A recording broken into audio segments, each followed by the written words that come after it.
તિબેટમાં 2 જ કલાકમાં 7 વખત ભૂકંપના આંચકા, 53 લોકોના મોત. ભારતમાં પણ થઈ અસર.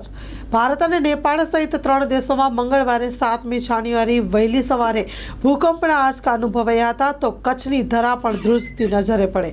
નેપાળમાં ભૂકંપની તીવ્રતા રિક્ટર સ્કેલ પર 7.1 રહી છે. ભારતમાં પણ દિલ્હી, ઉત્તર પ્રદેશ, બિહાર, બંગાળ, સિક્કિમમાં ભૂકંપના આંચકા અનુભવાયા.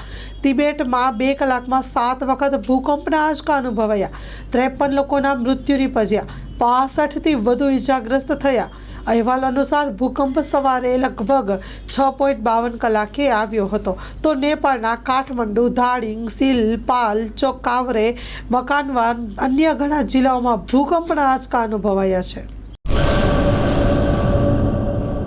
કચ્છની પ્રજાનું માનીતું અને કચ્છની પ્રજાના સાથ સહકાર અને પ્રેમથી સાકાર થયેલું એલબી મોલ એટલે કે લુગડા બજાર ફેમિલી શોરૂમ. અમારું address Bhuj branch, Anam ring road, Bhuj, Kutch.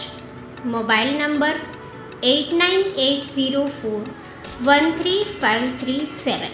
Mandvi branch, Nandanvan society, Mandvi, Bhuj highway, market યાર્ડની બાજુમાં, માંડવી, કચ્છ. Mobile number 6353695514. નોંધ: રવિવારે આખો દિવસ શોરૂમ ખુલ્લો રહેશે.